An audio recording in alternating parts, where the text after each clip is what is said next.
Bonsoir à tous, ravi de vous retrouver en semaine mais également le week-end car l'information c'est 7 jours sur 7 sur Monaco Info. Au sommaire de votre JT du week-end, la petite reine star sur le port Hercule demain. La 3e édition de Dimanche à vélo prévoit de nombreuses animations pour mettre en valeur la mobilité douce. Nous en parlerons avec Florence Larini. Nous reviendrons sur la dernière représentation au théâtre du Fort Antoine avec une pièce pleine de poésie. Puis nous ferons un détour par Tokyo avant la clôture des Jeux Olympiques où nous rejoindrons l'arbitre international Sébastien Dervieux, également en charge de la section water-polo de l'AS Monaco. Sport toujours avec les activités proposées par le Passeport Culture. Aujourd'hui, nous vous emmenons en mer avec le kayak et l'aviron. Cela faisait des mois qu'ils attendaient ce moment. Les supporters étaient de retour au Stade Louis II hier soir pour la première journée de championnat. L'AS Monaco et le FC Nantes se sont quittés sur un match nul, un but partout. Mais les supporters monégasques étaient ravis de pouvoir enfin retrouver les tribunes. Nous les avons rencontrés avant le coup d'envoi de ce match. On est vaccinés, tout ça, passe sanitaire, donc bon. On n'a pas fait ça forcément pour ça, mais bon, tant qu'à faire, rejoindre l'utile à l'agréable, comme on dit. Une grande impatience de revoir un match de foot en direct, quoi. Pas à la télé, quoi. Ça fait du bien, très content, surtout d'emmener le petit. Donc tout le monde est content, de retrouver l'ambiance du stade, c'est sympa.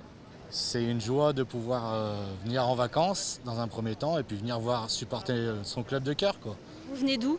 On vient à côté de Saint-Étienne, de Roanne. Ça fait plaisir de retrouver notre club pour pouvoir le supporter à nouveau. Pas derrière un écran cette fois-ci. Et ça va faire du bien, je pense, de voir un peu tout le monde, de sortir aussi de la télé pour voir Monaco et voilà. Je suis super content. Je suis le plus heureux du monde là, de retourner au stade après 1 an et demi. Là, ça fait vraiment plaisir quand même. Et voilà pour la joie des supporters qui ont retrouvé hier le Stade Louis II. Des supporters qui espéraient une victoire de leur équipe face à Nantes en ouverture de la première journée du championnat de Ligue 1. Mais il en a été autrement, Frédéric Elion. Bonsoir Émilie, effectivement ce n'est pas le début espéré pour l'AS Monaco. En Ligue 1, les joueurs de Niko Kovac laissent filer 2 points à domicile d'entrée avec ce match nul, un partout contre Nantes.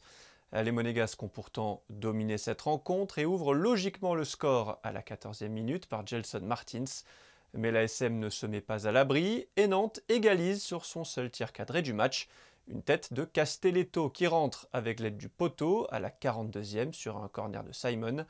Malgré une grosse dernière occasion pour Tchouaméni en fin de match, un but partout, score final. Quand on est l'AS Monaco, on ne se contente pas d'un match nul. Voilà.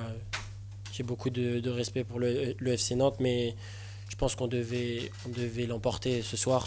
Et voilà, bravo à eux, ils ont fait le match qu'ils attendaient. Ils étaient venus chercher un résultat ici.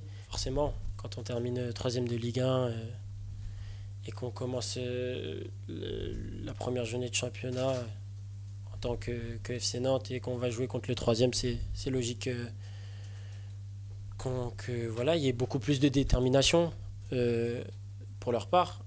Maintenant, on en a parlé dans le vestiaire et voilà, faut qu'on s'habitue. Les équipes ne nous regardent plus de la même façon que l'année dernière. On est attendu, forcément. Maintenant, à nous de trouver les clés pour remporter les matchs. Et pas le temps de gamberger pour l'AS Monaco, Émilie, qui retrouvera dès mardi la Coupe d'Europe avec le match retour du 3e tour préliminaire de Ligue des Champions mardi soir contre le Sparta Prague. Oui, à noter qu'un hommage a été rendu au président du club des supporters de l'AS Monaco, Jean-Paul Chaude, juste avant le coup d'envoi de la rencontre au Stade Louis II vendredi soir. Un hommage rendu en présence des dirigeants des groupes de supporters et du président de l'AS Monaco, Dimitri Ribolovlev. Un point à présent sur la campagne vaccinale en principauté, Frédéric. Selon les chiffres arrêtés au jeudi 5 août inclus, 24 454 personnes ont déjà été vaccinées en principauté. Émilie, ils sont 19 606 à avoir reçu l'injection de rappel, soit 70% des personnes vaccinées. Le gouvernement insiste également sur la nécessité de se faire vacciner, notamment pour les plus jeunes, les 18-25 ans. La vaccination reste un des moyens pour faire face à la propagation du virus. Nous vous l'annoncions hier, un mot sur ce remaniement à venir au mois de septembre. La ministre de l'Équipement, de l'Environnement et de l'Urbanisme, Marie-Pierre Gramaglia, quittera ses fonctions le 1er septembre 2021. Céline Caron-Dagioni, fonctionnaire détachée auprès du musée océanographique, lui succédera et prendra ses fonctions à cette date, le 1er septembre. Passé par la direction des services fiscaux et le département des affaires sociales et de la santé au cours de sa carrière, la Monégasque s'est dite honorée de cette nomination. Et le département de l'équipement, de l'environnement et de l'urbanisme organise demain une nouvelle édition de Dimanche à vélo sur le port Hercule, l'opportunité de promouvoir une nouvelle fois la mobilité douce en principauté. Bonsoir Florence Larini. Bonsoir Émilie. C'est déjà la 3e édition du Dimanche à vélo, l'opération est vraiment un vif succès. Oui, tout à fait. La 3e édition se déroulera dimanche. Effectivement, c'est un événement convivial et familial qui rencontre un vif succès. C'est un événement qu'on relance parce que je ne sais pas si vous vous rappelez, mais cet événement, le Dimanche à vélo, existait il y a encore quelques temps. Il se déroulait au Larvoto durant la semaine de la mobilité, donc en septembre. C'est un événement récurrent. Mais là, nous avons souhaité donner une nouvelle dimension à ce Dimanche à vélo et nous avons eu la chance de pouvoir l'organiser au niveau du boulevard Albert Ier et de la route de la Piscine, qui est quand même le circuit de la Formule 1. Donc c'est quand même un petit plus. Et c'est vrai que certains adeptes du vélo sont vraiment contents de rouler sur la piste de Formule 1. Oui, cela prouve l'intérêt aussi de la population pour la mobilité douce. La mobilité est une priorité pour le département d'équipement et la mobilité douce. Nous avons d'ailleurs modifié le code de la route il y a 2 ans pour favoriser la mobilité douce et permettre aux usagers de pouvoir utiliser. Le vélo connaît vraiment un réel succès à Monaco, comme dans d'ailleurs toutes les grandes villes européennes, mais même mondiales. Nous avons donc d'une part modifié notre réglementation, mais également procédé à quelques aménagements.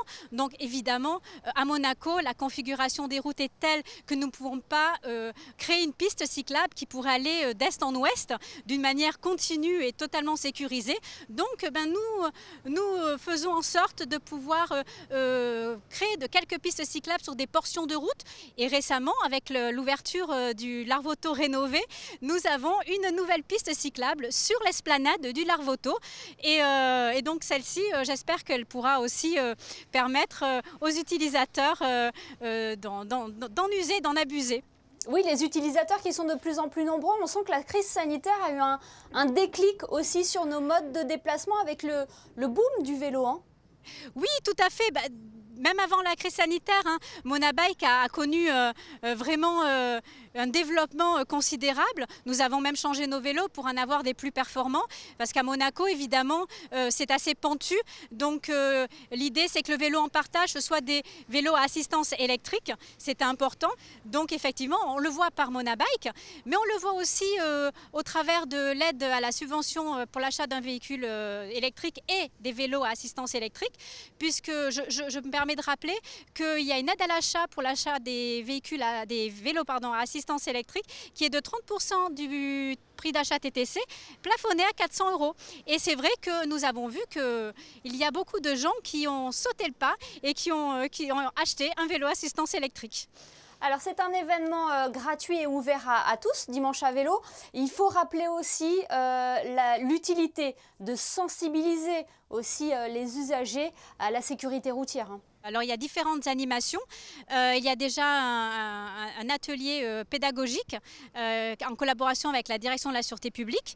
Il y a un atelier aussi de sensibilisation aux risques liés à l'alcool grâce à la collaboration de l'association monégasque de la prévention routière et également des ateliers d'apprentissage à la pratique du vélo.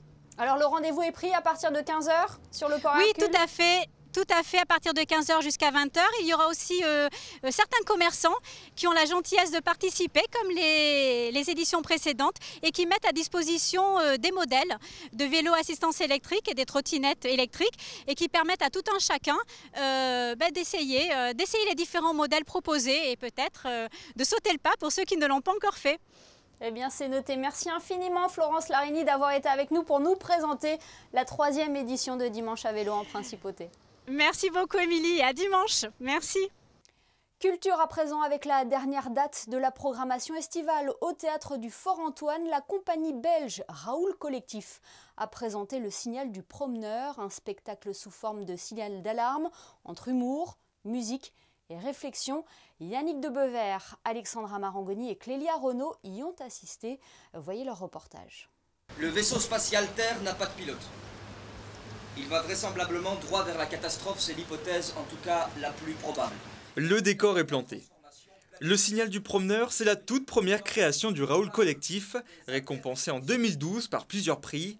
Et depuis 2012, la pièce n'a pas pris une ride, mieux encore, elle est plus que jamais d'actualité. Le signal du promeneur, c'est un spectacle dans lequel 5 promeneurs qui ne se sont plus vus depuis au moins des centaines d'années se réunissent dans une clairière, ici c'est le Fort Antoine, et décident de faire un peu la clarté sur le monde dans lequel ils évoluent aujourd'hui. Donc ils sont porteurs d'une histoire, mais aussi d'un signal, d'alarme. Les personnages défilent sur la scène du théâtre du Fort Antoine.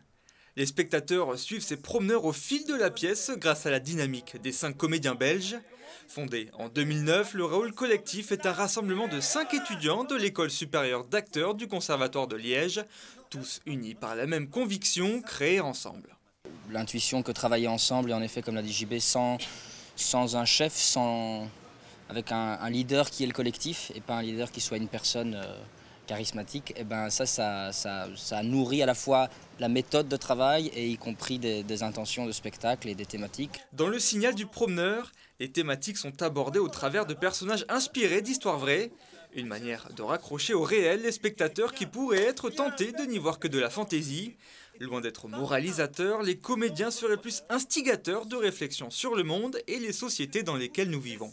Faire du théâtre aussi, c'est une manière de pouvoir aussi essayer de tenter de dégager de la clarté sur les thématiques qu'on décide de traiter. Il y a là quand même une espèce de recherche collective autour d'un problème sociétal. Quels sont les véritables enjeux aujourd'hui pour se sortir d'un état gravissime du monde dans lequel on est? Avec intelligence et légèreté, ce vendredi soir, les promeneurs ont pu délivrer leur signal, mettant ainsi aux estivales du théâtre du Fort Antoine un point final. Fin des représentations au théâtre du Fort Antoine, fin également des Jeux Olympiques à Tokyo qui s'achèvent demain après 15 jours de compétition. Vous avez d'ailleurs pu suivre sur notre antenne les résultats de la délégation monégasque. Eh bien sachez que la principauté était également représentée dans le corps arbitral. Sébastien Dervieux est en charge de la section water-polo de l'AS Monaco. Il a été sélectionné pour arbitrer les matchs de cette discipline. Malheureusement, peu médiatisé. Il est avec nous ce soir pour nous partager sa première expérience olympique. Bonsoir Sébastien Dervieux. Bonsoir Émilie Rousseau. Quel bilan pouvez-vous tirer de votre participation en tant qu'arbitre ? Je suis très satisfait de mes premiers Jeux Olympiques. Je n'aurais jamais pu espérer aussi bien pour ma première participation. C'est un rêve que je vis éveillé. Oui, j'imagine que c'est une expérience incroyable. C'est pour ainsi dire faire partie des meilleurs arbitres de water-polo au monde. Tout à fait, j'ai cette chance. J'ai prouvé au début du tournoi qu'on pouvait compter sur moi et je suis très honoré de la confiance qu'on a posée en moi et j'espère représenter au mieux Monaco et la France. Alors comment vous aviez réagi à votre sélection olympique, Sébastien ? C'était déjà il y a quelques temps, puisque avec le Covid, on avait été désigné en décembre 2019. C'était beaucoup d'émotions, parce que je ne m'y attendais pas du tout. Mon objectif premier, c'était Paris 2024. Et c'est vrai que de se voir proposer une participation olympique pour Tokyo 2020, c'était complètement inattendu. Donc c'est vrai, je ne vous cacherai pas qu'il y a quelques larmes qui ont coulé. Et on a partagé ça en famille. Est-ce qu'on peut dire, Sébastien, que c'est votre expérience dans le haut niveau qui a été récompensée ? C'est mon abnégation, c'est beaucoup d'investissement. On n'est pas des professionnels, hein. Les arbitres en water-polo, on n'est pas du tout professionnels. Donc c'est beaucoup d'investissement en dehors du travail que je mène au sein de la principauté. C'est des participations en Champions League, c'est des participations en finale de World League. C'est beaucoup de temps pris pour aller au bout du rêve. Mais c'est la devise olympique, donner toujours le meilleur de soi-même et viser l'excellence. Et comment vous avez vécu, vous, les conditions sanitaires, l'absence du public ? Est-ce que cela a impacté aussi votre travail ? Pour nous, arbitres, c'est vrai que c'est plutôt un peu plus facile à gérer puisqu'il y a une pression un peu moins importante du public. Maintenant, c'est vrai qu'on aurait préféré le public, malgré tout, pour profiter de l'événement, de cet événement magique. Les conditions sanitaires, elles sont ce qu'elles sont. On a des tests tous les jours. C'est le prix à payer dans ce contexte-là. Et c'est les Jeux Olympiques. C'est le plus important, c'est de pouvoir les faire, de participer. Et vous avez eu l'honneur d'avoir la visite de son Altesse Sérénissime, le Prince Albert II, sur place à Tokyo. Et oui, j'ai été très touché effectivement par la visite de Monseigneur, qui est venu effectivement me soutenir pour mon premier match olympique. Je fais partie donc du rêve olympique et Monseigneur est très attaché justement aux valeurs de l'olympisme. Et même si on est arbitre et participant dans un sport peut-être qui peut paraître moins populaire que d'autres sports, de venir par sa présence soutenir ma mission, j'ai été effectivement très, très touché. Alors cet entretien est également l'opportunité de faire un coup de projecteur sur le water-polo. C'est un sport très physique. Tout à fait, c'est un sport collectif de contact, mais c'est un sport qui mérite d'être plus connu, pratiqué également en principauté déjà depuis le début du XXe siècle. Donc c'est un sport qui génère énormément d'émotions, physiquement très éprouvant, mais aussi très riche par la perception du jeu, très riche par le domaine aquatique qu'on doit aussi maîtriser, donc abordable aussi dès le plus jeune âge. Et quel est le niveau de l'équipe première de Monaco? Quels sont ses objectifs la saison prochaine? On le rappelle, vous gérez aussi la section water-polo de l'AS Monaco Natation. On a 6 équipes, effectivement. Notre équipe première jouera, on l'espère, l'année prochaine en National 3, donc en 4e division nationale. Mais on a surtout des jeunes de 15 ans et de 13 ans qui sont très, très prometteurs. Donc, notre objectif premier est sur ce groupe-là, U15. Donc, on va les accompagner et pourquoi pas aussi les intégrer à notre équipe première, certains éléments en les surclassant. Eh bien, merci beaucoup Sébastien Dervieux d'avoir été avec nous depuis Tokyo. Merci beaucoup Émilie. Et on reste dans le domaine du sport avec notre série de reportages consacrés aux activités proposées par le Passeport Culture. Prenons le large aujourd'hui avec l'aviron et le kayak. Lors de notre tournage, il n'était que 2 jeunes à avoir choisi cette discipline cette semaine. Ils ont donc eu droit à un cours particulier sous le regard de notre équipe Charlotte Moreno et Olivier Bonello. Aujourd'hui, Maxime et Esteban sont privilégiés. Libre à eux le choix de la discipline, à la carte, kayak ou aviron. En fait, je préfère l'aviron que le kayak. Avant, j'avais fait en double et hier, j'ai fait en solo et je préfère en solo. Il propose beaucoup d'activités en été que j'aime bien et surtout le kayak. Et du coup, ça me plaît et c'est la 3e ou 4e année que je le fais. Pour la séance du jour, les jeunes ont droit à des corrections point par point. Habituellement, dans le cadre du Passeport Culture, ils alternent un jour aviron, un jour kayak. On se mouille plus en kayak, on avance un petit peu moins vite en kayak. C'est un petit peu plus simple de se déplacer au départ, de remonter aussi sur l'embarcation.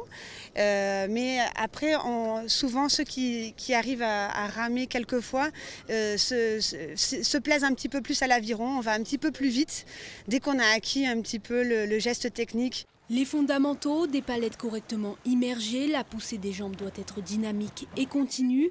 Pour le match aviron contre kayak, l'aviron termine comme prévu devant, la propulsion est plus rapide grâce aux 2 rames. Autre étape, tenir debout sur les bateaux balancés par la houle. Sur le kayak, c'est délicat, il faut faire appel à son propre équilibre. L'aviron est plus stable grâce aux palettes, bien que... Et la séance a été appréciée. Je la trouve superbe, en plus c'est un temps assez beau. Normalement on est 7 ou 8 et là vu qu'on était que 2, la monitrice faisait que me donner des consignes, c'est bien. Jusqu'au 19 août, les lundis et mercredis seront réservés à l'aviron et les mardis et jeudis au kayak. On retrouve Frédéric Elion pour un nouveau point sur l'actualité avec cet apéritif au jardin d'Apolline hier soir. Le prince Albert II, Patrice Célario et Didier Gamerdinger, respectivement ministres de l'Intérieur et des Affaires sociales et de la Santé, ainsi que le président du Conseil national, Stéphane Valéry, ont participé hier soir à la fête des voisins au jardin d'Apolline, organisée par l'association des résidents et commerçants des jardins d'Apolline. Un beau moment de partage, mais aussi l'occasion de saluer les nouveaux résidents. On passe à cette information pratique à présent. La bibliothèque Princesse Caroline et la ludothèque ferment leurs portes du 16 au 29 août. Les équipes vous accueilleront de nouveau dès le 30 août pour préparer la rentrée scolaire. Et on termine par l'avant-dernier rendez-vous du Festival international d'orgue de Monaco, Frédéric. Rendez-vous en la cathédrale de Monaco, Émilie, demain, dimanche 8 août, à partir de 17 h pour un ciné-concert de Karol Mossakowski. Reconnu pour ses qualités d'interprète et d'improvisateur, l'organiste interprétera un grand classique, le Bossu de Notre-Dame. Festival d'orgue sur lequel nous reviendrons dans notre JT lundi. Un dernier coup d'œil sur les prévisions météo. Avez-vous de bonnes nouvelles à nous annoncer pour la journée de dimanche, Frédéric ? Encore une journée où le soleil et les nuages se partageront le ciel. Les températures seront en hausse avec 21 degrés le matin et 30 l'après-midi. Le soleil se lèvera à 6h24 pour se coucher à 20h47. Dimanche 8 août, nous fêterons les Dominiques. Merci Frédéric et merci à vous de nous être fidèles chaque soir sur Monaco Info, y compris le week-end. On se quitte en images avec la reprise du championnat de Ligue 1. L'AS Monaco a débuté sa saison par un match nul, un but partout face à Nantes. Un match à domicile sous les yeux de 8000 spectateurs. Photo signée ce soir Stéphane Dana. À demain pour le best-of de la semaine. Excellente soirée à tous sur Monaco Info.